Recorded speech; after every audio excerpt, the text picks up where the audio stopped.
Hey everybody, hope you're doing pretty well. So today we're going to be going over the new set coming to the Splinterlands ecosystem called Rebellion. And we're going to be talking about why, if you've taken a break from the game or never got into it, you might want to take a look at this game at this time. We might be nearing the end of the bear market, and getting into this game before things kind of explode could be very beneficial for you if Splinterlands goes up when things really start to go up in the bull market. We'll have to see if that's true. I don't know if it is, but let's go ahead and talk about the new Rebellion set. So, Splinterlands has been around for a while, and they've created two battle formats that you should be aware of. Oh, let me just go ahead and show you here. You have both Wild and Modern.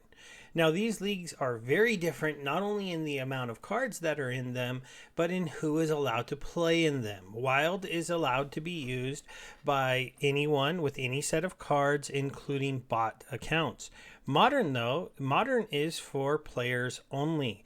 So if you're going to be joining the game, coming in as a new player, there is a place for you to play, and you don't have to play against optimized bots. You'll just be playing other players that are playing the game.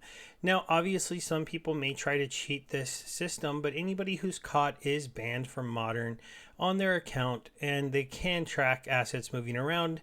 They can do a pretty good job of catching people, and they have been banning people who are trying to exploit this system.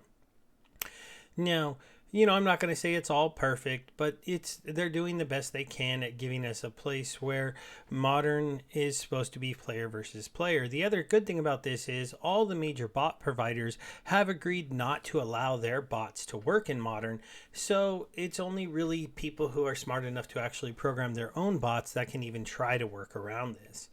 But why might this be a better time to get into Splinterlands than, say, the past year or the year before that? It's because Modern used to have a set of cards within it called Untamed. Untamed was a set that was sold kind of before the last bull run. It was a limited set, it was a small amount, and it had some of the most powerful cards in the game. Well, that's being moved into Wild. So as a new player, you won't have to fight those anymore.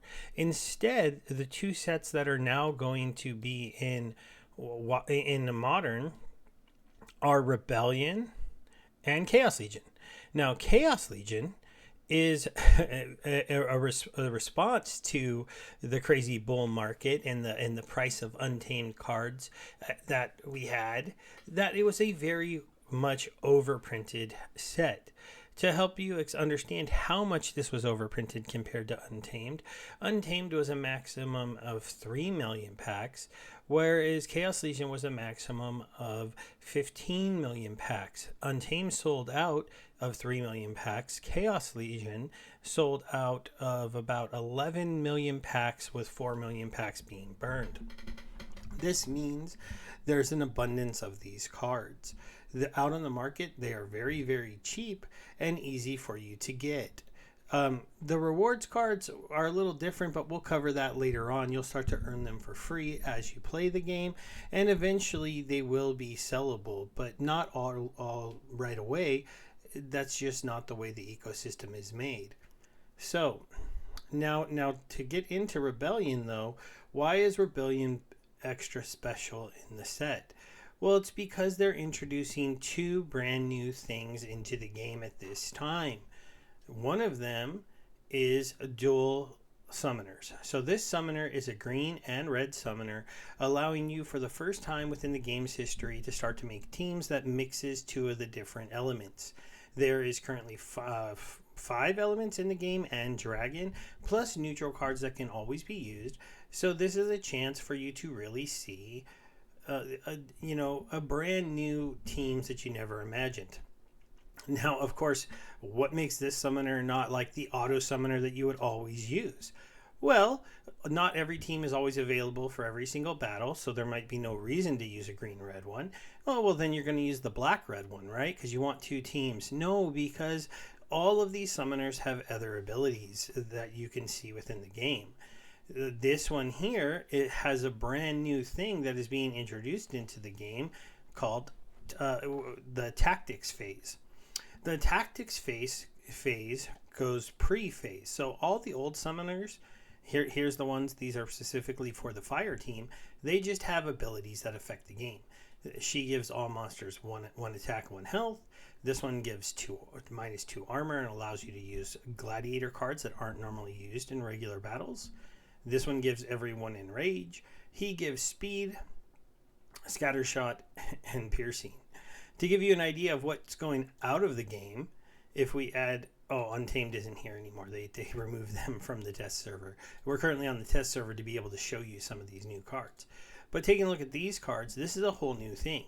When this starts, it's going to allow you to see the battlefield in Splinterlands, which is normally an auto battler, and then allow you to decide, would you rather give 2 units -2 magic damage, weakening 2 attackers on the other team, in fact possibly removing them all the way down to 1 magic damage instead of 3, or just lowering it by 2. And 1's a big number within the game, because you can also play this with a first character who has Void, who would take no damage from magic damages of 1 or less, because they half damage or take no damage from 1. And all of a sudden you can use this to make that tank very, very hard to kill. Or you can see that they went a build on their side where they're going to be buffing up a lot of their monsters, are a really heavy buffed up lineup with special abilities. You can give two of your units the dispel ability, allowing you to dispel other things. But the big thing is, you're going to get to see the battlefield. Once you see the battlefield, you're going to get to decide which of these 2 abilities you would rather use and on which characters you want to use. On top of that, let's go ahead and add in the monsters. So we'll go into here and add in the units. We're going to take away Chaos Legion for this, and I'm going to show you this unit here. They have added another additional phase within the game called the ambush phase. In any auto battler, you might know that you want to be really fast. Well, they wanted to figure out a way to cancel out the speed lineups with cards that maybe might not be as fast. So the Goblino Sorcerer is this new ability that he has is called Ambush. What Ambush does is, once the game starts, instead of starting with turn 1, it's now going to start with the ambush turn.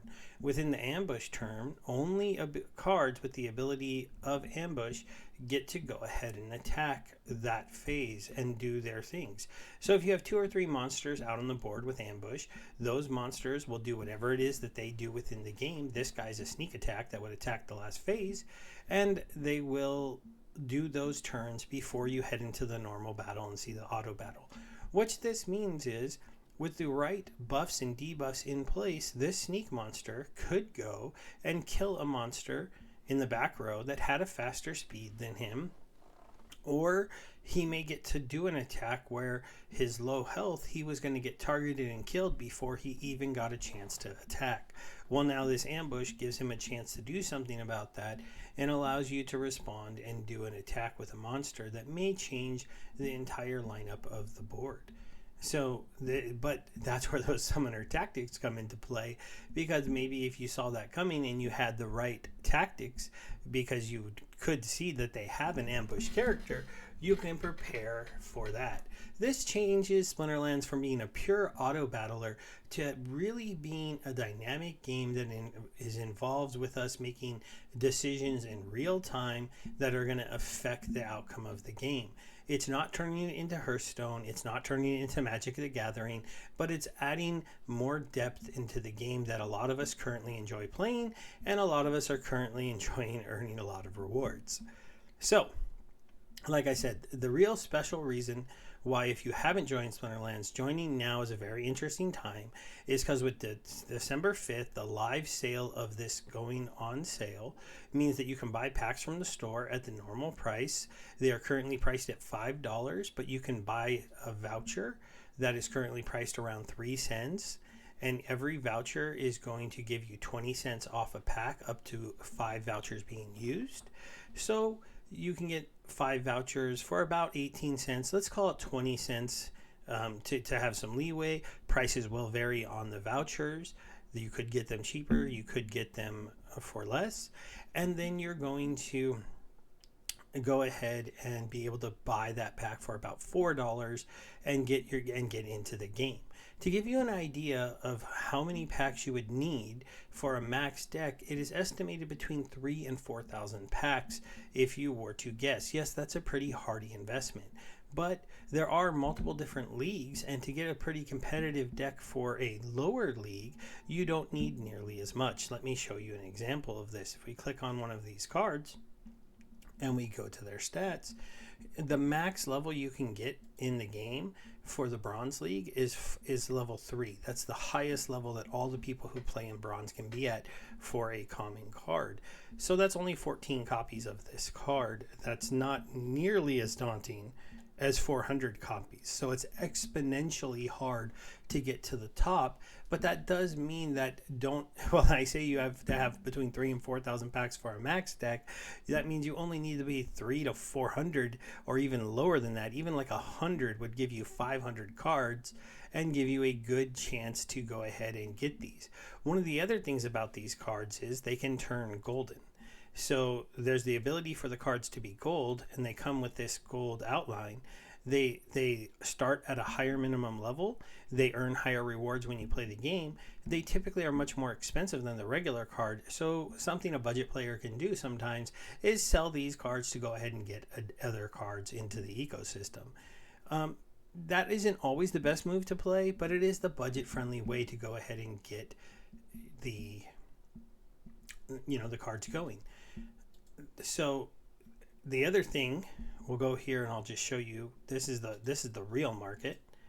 If we go here and we go to the market and we go to Chaos Legion and we go to regular cards, you can see, let's take Untamed off, let's take Beta off, let's just look at Chaos Legion. A lot of these cards are currently priced very cheap. These are penny cards, 30 cents cards for one of the more powerful cards. You got a lot of 4-cent card, you got 5-cent cards. And so as you can see, to get one of these cards to level 2 if it's rare, or level 3 if it's common, 14 cards, you're looking at 28 cents. Not a huge investment to come and get these cards from the old set. Also, you can buy and sell these packs on the secondary markets within the Splinterlands ecosystem. They're currently selling for around $1. It goes up and down a little bit. The market on these has been quite volatile, down to 60 cents up to $2. Like I said, there was a lot of this set printed. It'll take some time and a lot of new players before it's going to get really, headed up. But the Rebellion packs are a chance for you to get packs from the store. So now we're going to do something a little bit fun, and we're going to open some packs. So as you can see, these are Rebellion packs. These are Rift Watcher packs. This is part of the Chaos Legion. It's the mini set. These cards are the most expensive cards in the older set, but this is a very small set. There's not very many of these cards. To give an example, that was that common card that was 30 cents as opposed to the common cards you saw that were anywhere from 2 to 3 to 4 or 5 cents. So yes, they are at a premium. Some of them are kind of important. They would be the most expensive thing that you have to buy, but they are not, that urgent. So we're going to do a 200 pack opening just to give you an idea of how many cards you get in 200 packs. This is the very cool new animation that they have. I probably should have had the sound on for you. And then we're going to go through and see what we get. We're going to start off here with a nice epic. We got 2 copies of that. I'm going to do a couple of these manually so you can kind of look at the artwork. This will also make it a little prettier as we're looking through the cards in a moment. Here's me getting a gold card and getting 3 copies. The example I would give you here, this is 3 copies of a common card. He's at level 3, so that's max level for bronze.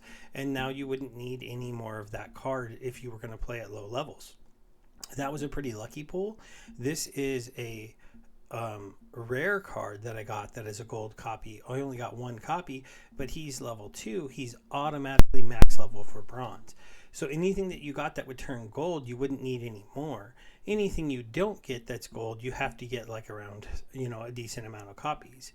You will see here though, in 200 packs, maybe this is quite an investment, that would be around $800, maybe $840.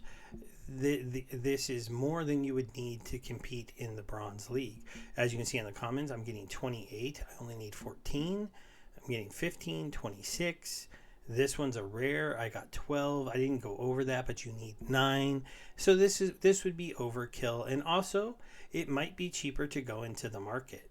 Let's see if we can get our first legendary card, and then we'll start to do a quick open so we don't spend too much time doing this. It is fun to go through and click these one at a time and see all the different monsters. There's another epic. We want to see, let's see if I could find one. Did I really? Oh, there's one. So you see, you get a nice shaking animation. Ooh, and we got ourselves a gold legendary card, the Dragon Summoner. That would be huge to get in the real game, and I got it on the Mav server. Oh, it's got a legendary right next to it. Let's see, can we go 2 for 2 on gold legendaries?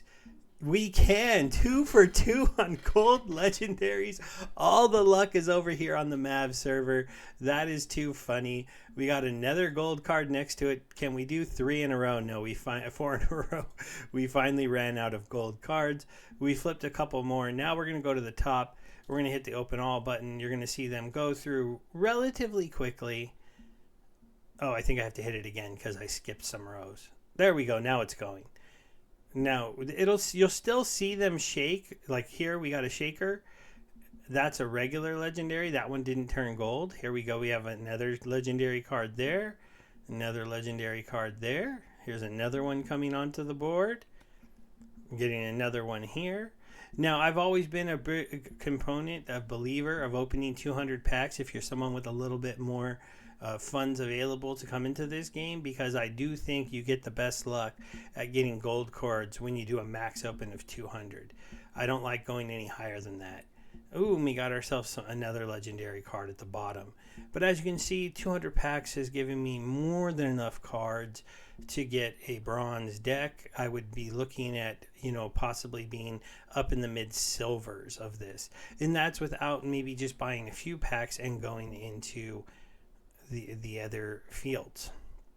So that's a quick idea of the card sets. The reasons for this being in exciting times for new players is because you're going to be able to get in at the lowest prices that are possible, really, with an old set that was overprinted, a new set that's brand new and you're buying from the company, not from us, and the ability to come in and play against no bots and play in a new modern league where the old overpowered cards have been removed.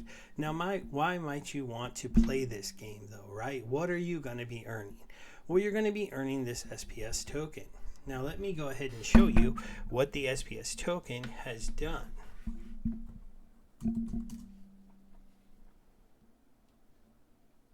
My camera moved over a little bit. And it's kind of funny because there's 2 worlds where you can look at this token. You can look at it from the time frame of the last month and see what's starting to happen though. Just like any token during the bear market, if you go to max, it looks kind of bad. The coin came out with a lot of hype. It had a nice secondary pump, and then we just tailed off through the bear market through the most highest inflational point of this token. But it is a flywheel burning token mechanism that is starting to turn things around. Because when you look for the past 30 days, we have gone from under 1.4 cents to now just starting to come up over 2 cents and work our way up to 2.1 cents. That is a massive move from a percentage wise, even though it might not look like it. And we're coming up on the first double up that this coin's going to do as it starts to rebound. Now, why would this coin start to rebound? Because, going back to the main server, the company did launch Land. Land has officially been launched. It is out. It is working. It is doing pretty well. And if you will come here and look, here's my 200 lands. All these little triangles. You can't really see them that well. Let me zoom in a little bit here. All these deserts with triangles in them. And these water with triangles. These are all lands I haven't even got working yet. These are lands that are for sale over here and over here. But as you can see, most of these other areas where I am at does not have lands that are for sale. So I have barely even started to get all my land up and running, and I've already had to stake almost 2 million of these dark energy crystals.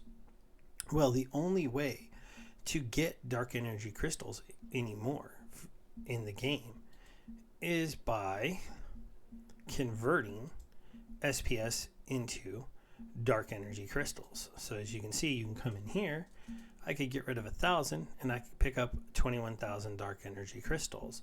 This does create an arbitrage opportunity as this price goes up over 1 cent. So right now it's a little bit under 1 cent. So I might be better off going out and selling my SPS and buying the DEC. However, depending on how much I'm doing and the slippage, like if I was somebody who had a lot of SPS and I was making this kind of a conversion, well, then I might just go ahead and do the conversion. That's what's starting to happen within the ecosystem. We can go over to right here, one last little location before we end this video. Oh, hopefully Splinter Cards loads up for me. You can see right here, Splinter Cards has a nice tracking of the SPS that has been burned, if I can find it. Oh, this is, well, here's a good representation we could show you. This was the dark energy crystal supply, because like I said, it can't be minted, but it can be burned, but it doesn't inflate anymore. And it was going down, down, down, down, down. And then as land was about to come out and then came out, people have been burning away their SPS to go ahead and get additional tokens. And that's, as you can see, that coincides to the SPS token starting to go up massively in price. Where is the burn? Voucher, SP. Oh, here it is. So far, 27 million SPS has been converted / burned into DEC. And there's been 62 million that has been burned from node licenses, because node licenses also burn this token. So as you can see, we are coming up now on the burn for creating DEC, catching up to the burn for SPS. And when you look at the distribution of this token, we only have 328 million of it liquid, and we've burned 27 million just in the beginning of the land ecosystem. And you can see I need to pick up about 6 to 7 million more DEC. Now, whether I buy that from the marketplace or burn SPS myself, all of the people who are getting that are going to be pushing this up over time. And we should see the SPS chart continue to head in this direction. Now, it will be choppy. There will be times it hits a number that reaches somebody's goal, who instead of burning it into DEC decides to just sell it into either BNB or Ethereum because it exists on both of those chains. And we'll dip down a little bit. And then, hopefully we'll just continue to trend up as long as the company is able to keep minting out amazing sets of cards, is able to keep selling packs, and keep driving people to come and play this game while rewarding them with a token that is heading up into the right.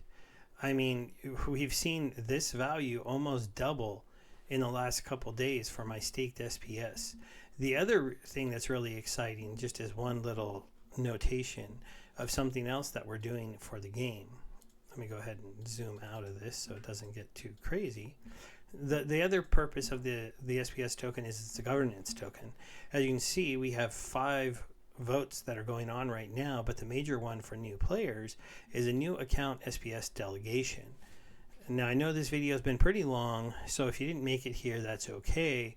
But the SPS governance proposal to give you brand new players a free SPS delegation to help you get into the game and start earning right away is going to pass. Now, normally you have to have a certain amount of SPS staked in order to play the game and win SPS. So as you can see, when I go into my battle screen, I have let me see if I can refresh this. I was going to show you a battle where I won. So we're going to go ahead and bring this one up. Right now, this is the auto battler part of the game. I'm not going to watch this whole battle, but this is how it plays normally. As you can see here, we do our buff phase, and then we go into round 1 and we start attacking. Now, in the new part of the game, after the buff phase is done, any of those summoners with 2 things will get to do their choice and do what they want to do. And then any monsters with ambush abilities will get to attack before anything else gets to attack. I'll go ahead and skip this, though I'm not going to be able to make you watch the entire thing. But here you can see, you can see right here, I earned 10 of those tokens for winning this battle. And then I had my RP earned. Here we go.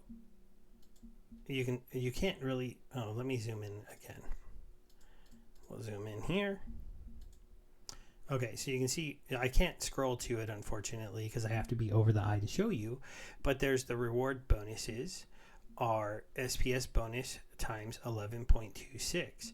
That's because I have enough SPS staked to get the full times 11.6 on my focus points that I earned. So that is where the multipliers come into play for the more SPS that you have staked. And I will do a further video about that in the future, because it is important to understand that to play the game you need to own this token, but you earn the token for playing the game, and you are going to get a free delegation of the token when you first start, so that you're able to earn. Here's all of the different leagues. If we go into bronze, let's see here. Here's the max levels: common, rare, epic, and legendary. Your chances of getting the legendary and gold cards. Those are the rewards. Here's the overviews. And I think we're going to end it there, guys. Thanks for sticking with me. If you did until the end, this was a longer video than I meant to do, but I think hopefully it will be beneficial to any new players that decide to check it out. Bye.